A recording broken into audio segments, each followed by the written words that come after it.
jika kamu masuk surga, kenalilah pemimpinmu. Dia adalah Sayyidah Fatimah Zahra, penghibur Nabi dari sejak kecil. Lahir 5 tahun sebelum kenabian Nabi Muhammad. Saat Nabi berusia 35 tahun, lahir putri beliau yang bernama Fatimah Zahra, hiburan Nabi kala itu. Setiap kali beliau masuk ke dalam rumahnya, beliau akan duduk kemudian memanggil, "Ya Fatimah, mana Fatimah? Fatimah, sini nak, Fatimah." Kenapa hanya Fatimah? Karena yang lain dari putri-putri Nabi Muhammad sudah menikah pada masa tersebut.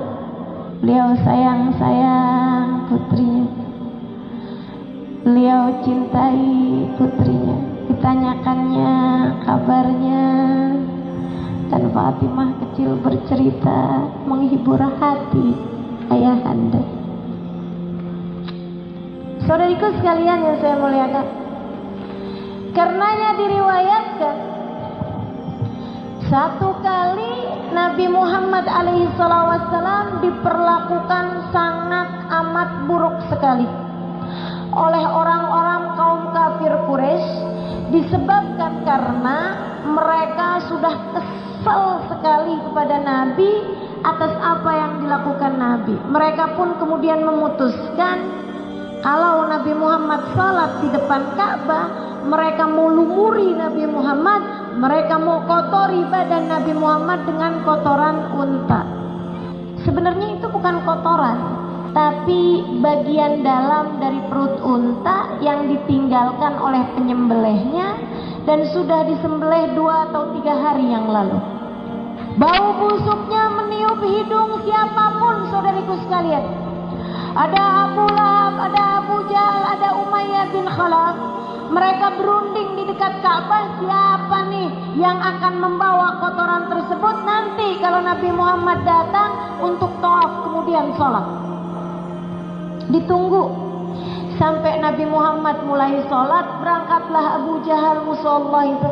Dia kemudian meraup kotoran tersebut dengan kedua tangannya, berjalan dengan penuh kesombongan mendekati Nabi Muhammad alaihissalam. Ditunggunya sampai posisi Nabi Muhammad sujud, kemudian dijatuhkannya kotoran tersebut dari atas sehingga berlumuranlah kotoran di tubuh Nabi Muhammad sallallahu alaihi wasallam yang mulia.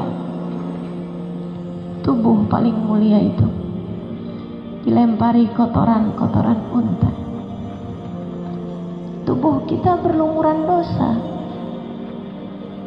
tapi alhamdulillah tidak pernah diperlakukan sampai sebegitunya. Mengajarkan kepada kita untuk sabar. Sabar. Nabi aja digituin, yang sabar. Saudariku sekalian saya muliakan, seorang budak perempuan melihat pemandangan tersebut. Dia segera berlari ke rumah Nabi Muhammad alaihissalam.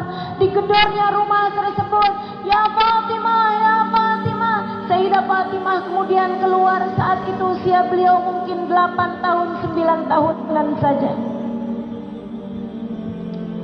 Dia bilang, "Ya Fatimah." Ketika Sayyidah Fatimah keluar, dia bilang, "Ra'ait madza fa'alu ala abiki ya Fatimah." Coba kamu lihat tuh wahai Fatimah, apa yang sudah mereka perlakukan terhadap ayahandamu itu. Sayyidah Fatimah kemudian segera berlari-lari kecil menuju ayahandanya. Sampai di depan Ka'bah, dilihatnya ayahnya masih sedang sujud. Masih sedang sujud menghadap Allah Subhanahu wa taala, sementara bau busuk berasal dari kotoran yang mereka taruhkan di atas punggung Nabi Muhammad sallallahu alaihi wasallam. Sayyidah Fatimah mendekati ayahnya.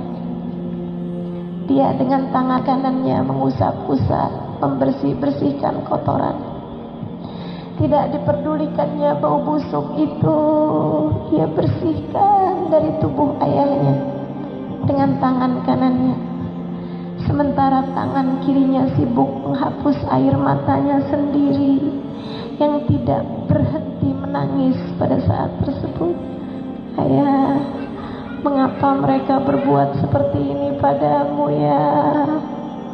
Mengapa mereka berbuat seperti ini padamu?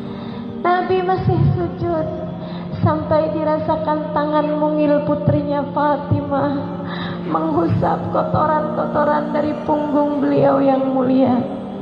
Beliau pun kemudian duduk menyelesaikan sholatnya sampai beliau salam. Pada masa tersebut belum ada kewajiban keluar dari sholat ketika ada najis. Makanya Nabi melanjutkan sholatnya bahkan ketika najis berlumuran di tubuh beliau alaihi salatu wassalam. Habis selesai salam, sekarang Nabi yang sedih, bukan atas perlakuan kaum kafir Quraisy. Beliau sedih atas kesedihan Sayyidah Fatimah. Nabi sedih karena kesedihan Fatimah. Fatimah sedih atas apa yang mereka lakukan terhadap ayahnya. Jalinan cinta yang luar biasa indahnya. Yang satu menghibur yang lainnya. Maka Sayyidah Fatimah masih dengan tangan kanannya berusaha membersih-bersihkan tubuh ayahandanya. Sementara Nabi Muhammad yang memang tangannya bersih karena dipakai sujud kan tertutup tuh tangannya. Nabi kemudian menggunakan tangan beliau justru malah untuk menghapuskan air mata di pipi Sayyidah Fatimah.